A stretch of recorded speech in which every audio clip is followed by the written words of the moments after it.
Hello friends.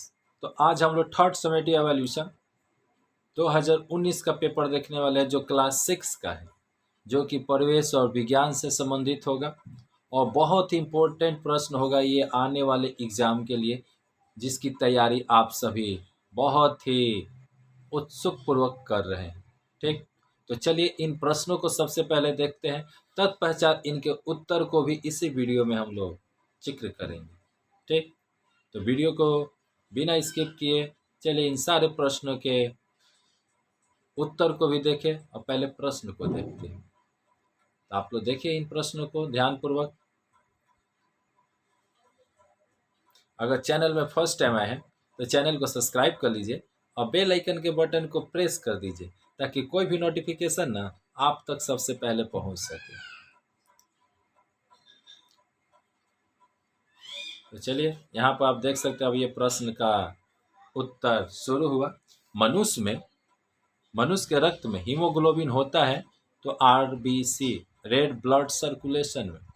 मनुष्य के शरीर में सबसे बड़ी हड्डी कौन है? तो फीमर है, जो जांघ में पाया जाता है। प्रेस मेकर संबंधित है तो हृदय। ठीक, मछली पकड़ने की बंसी किस श्रेणी का लीवर है? तो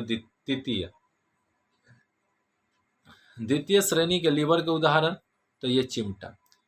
सहायक श्वसन इस मछली में पाया जाता है तो सिंघी। और मृत जीव उद्भिज है तो स्पाइरोगाइरा। एक पूर्ण फूल का उदाहरण बताना है। अपराजिता।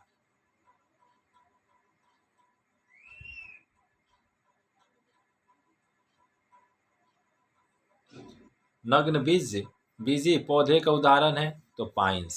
पौधे के काट अंश अर्थात सेलुलोज नामक शर्करा को हम हजम कर सकता है तो दीमक।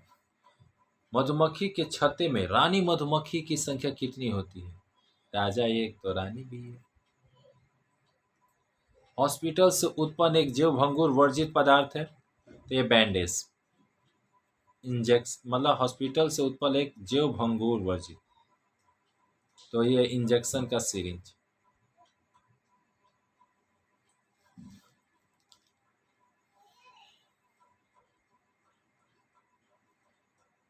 पर इसमें आप अगर ध्यान दीजिएगा, जीव भंगुर यानी जीव जंतु वाला अंश का होना चाहिए, तो इसमें रुई हो जाएगा जी। ठीक, इंजेक्शन नहीं। इंजेक्शन में तो थोड़ा सा आप लोग इसको ध्यान दे दीजिएगा।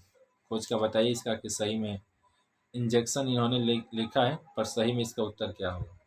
कल कारखानों की चिमनी से निकलने वाली गैस तो कार्बन डाइऑक्साइड। जल क्या है? तो एक यौगिक है, क्योंकि जो हाइड्रोजन और ऑक्सीजन के सहयोग से बनता है।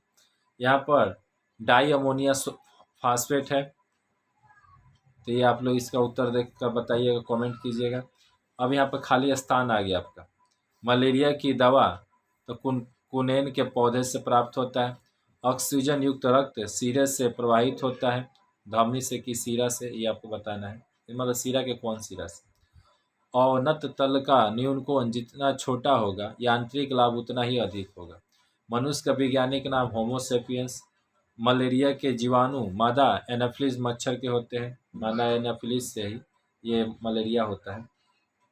दूध से दही बनाने में कौन सी बैक्टीरिया भाग लेता है? तो उसका नाम हो जाएगा आपका लैक्टोबैसिलस।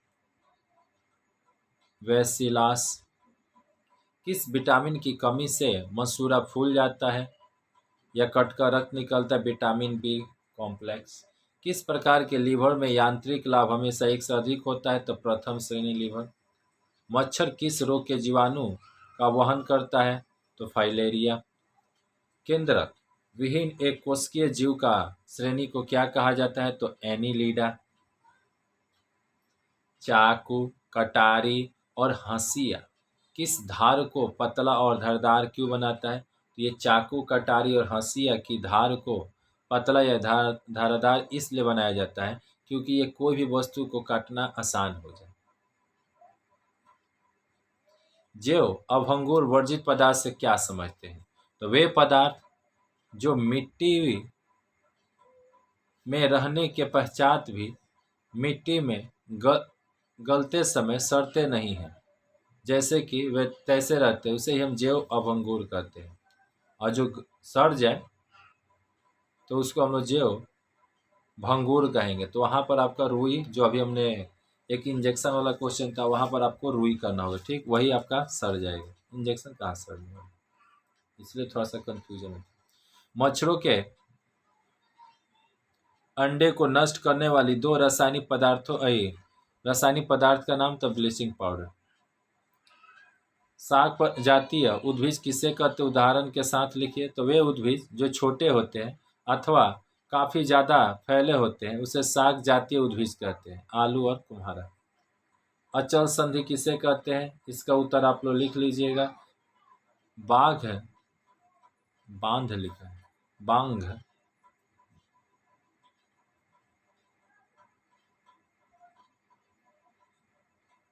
बांध, बांध होता है। बांध का निचला हिस्सा चौड़ा क्यों होता है, तो बांध का निचला हिस्सा चौड़ा इसलिए होता है क्योंकि जब पानी जाए तो पानी के दबाव के कारण बांध फट ना जाए।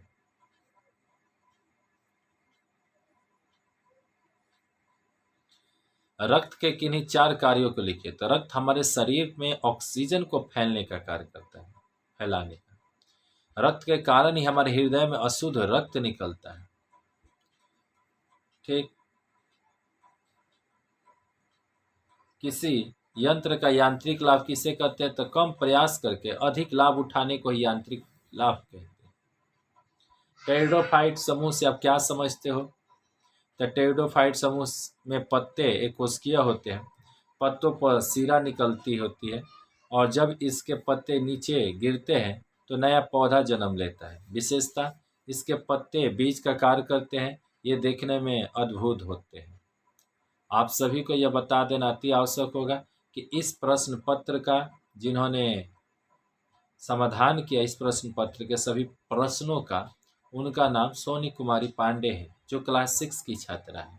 उन्होंने ही अपने अथक मेहनत के दम पर ये सारे प्रश्नों को आपके समक्ष लिख के प्रस्तुत किया है। अतः आप सभी एक कमेंट कर दीजिए उनके लिए, और अगर वीडियो अच्छा लग रहा हो, आपके लिए बेनिफिट कर रहा हो, तो बस लाइक कीजिए और अपने दोस्तों में शेयर कीजिए ताकि वो भी इस वीडियो का फ़ायदा उठा सके। चींटी और मधुमक्खी के वास स्थान और भोजन की तुलनात्मक व्याख्या करो। तो चींटी के बारे में देखिए, ज़्यादातर मिट्टी वाले स्थानों में अपने बिल को बनाती है। चींटी काफ़ी बुद्धिमान और मेहनती होती है। वे शीत ऋतु के आने के पहले ही भोजन संग्रह करने लगती है। और मधुमक्खी का क्या खासियत है, तो ये समूह बंध जीव है। ये छत्ते में रहते हैं। ये फूलों के रस से मधु बनाती है और भूख लगने पर मधु को ही खाती है। चुंबक की सहायता से लौह मिश्रित बालू से लोहे के कण को कैसे अलग किया जाएगा, इसके बारे में आपको लिखना है। तो जब चुंबक को लौह मिश्रित बालू में रखेंगे तो चुंबक में लोहे के जो कण चिपक जाएंगे, जिसके माध्यम से ना लोहे और बालू को अलग किया जा सकता है। वाह, क्या बात है जी। तो इस वीडियो में इतना ही। तो आप सभी से फिर से निवेदन है, अनुरोध है कि अगर आप हमारे इस चैनल पर अगर फर्स्ट टाइम आए हैं ना, तो प्लीज़ चैनल को सब्सक्राइब कर लीजिएगा और बेल आइकन के बटन को प्रेस कर दीजिएगा ताकि कोई भी नोटिफिकेशन आप तक सबसे पहले पहुंच सके। और अपने दोस्तों में इस वीडियो को शेयर कर दीजिएगा तो उनका भी भला हो जाएगा, वो भी इस वीडियो का लाभ ले सकते हैं। तो चलिए, इस वीडियो में इतना ही। फिर मिलते हैं किसी नए वीडियो में एक नए टॉपिक के साथ। तब तक के लिए आप अपना ख्याल रखिए। जय हिंद, जय भारत।